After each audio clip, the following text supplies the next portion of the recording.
Hello everyone, it's me again, Joseph, and welcome back to Catechism for Kids. Today on October 12th, we're going to meet a very wise and courageous saint from England named Wilfrid of York. He was a real peacemaker who helped bring everyone in the church together. Are you ready to hear his amazing story? Let's dive in. Imagine a time long, long ago in England. The church was still young there, and something a little confusing was happening.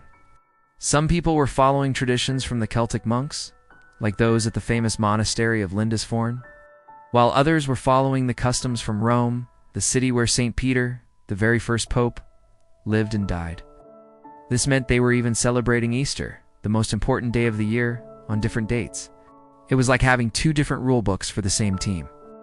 This caused a lot of division and wasn't how Jesus wanted his family, the church, to be.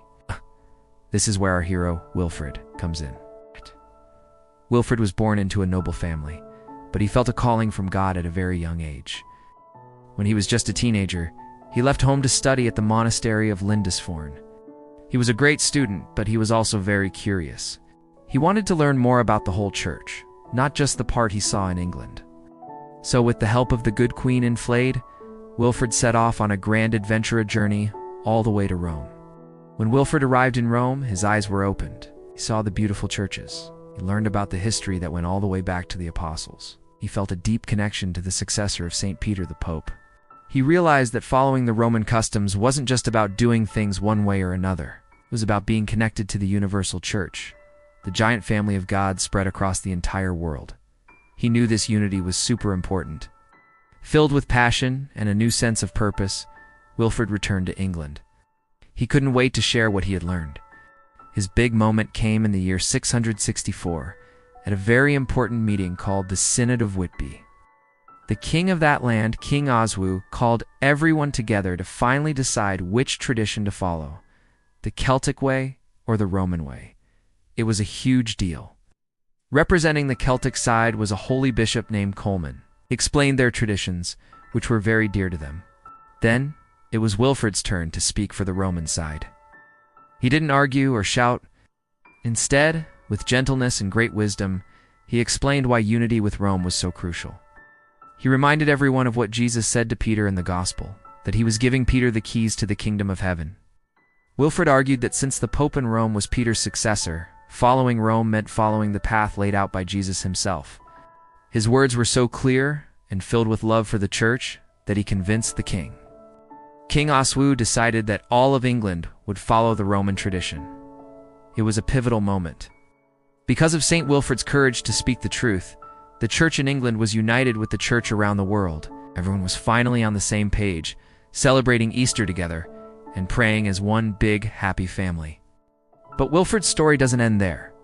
Being a peacemaker isn't always easy. Wilfrid was a very strong personality, and sometimes his strong beliefs got him into disagreements with kings and other leaders. He was actually exiled or sent away from his home 3 separate times.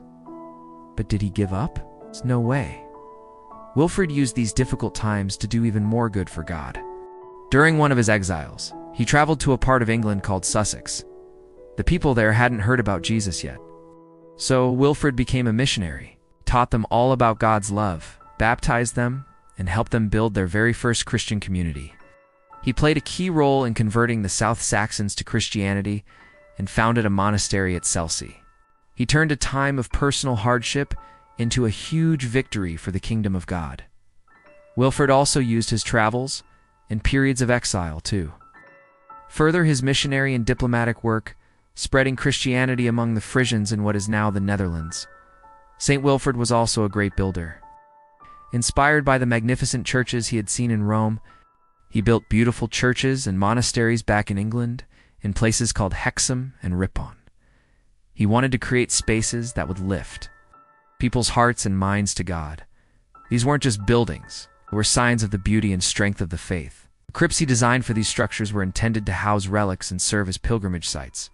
Saint Wilfrid's whole life teaches us a powerful lesson from the Gospel of Matthew. Blessed are the peacemakers, for they shall be called children of God. Wilfrid knew that real peace comes from being united in the truth and following Jesus together. He wasn't afraid to speak up for what was right, but he did it with the goal of bringing people together, not tearing them apart. Above all, Wilfrid's legacy lies in his unwavering devotion to the Roman papacy.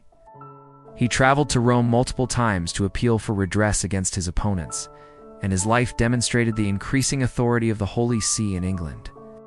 Though controversial, Wilfrid was a transformative figure who significantly shaped the character of the English Church. As the historian James Campbell noted, he was a complex figure who was both an ascetic saint and a great Anglo-Saxon nobleman. So how can we be like Saint Wilfrid? Can be peacemakers in our own lives. When you see friends arguing, you can help them find a kind way to solve their problem. When your family is having a disagreement, you can be the one who says, "Let's pray about this." We build unity through small acts of kindness, by listening to others, and by always trying to follow Jesus' example of love. He reminds us that we are all part of one global family in the Catholic Church, connected through our shared faith and love for Jesus. Saint Wilfrid, pray for us, that we may be courageous and loving peacemakers in our world today. Amen. Thanks so much for joining us for Catechism for Kids. I hope you were inspired by the story of this amazing saint. If you enjoyed this video, please give it a thumbs up, and don't forget to subscribe so you won't miss our next adventure in faith. Take care, stay safe and healthy. I'll see you next time, and may God bless you always.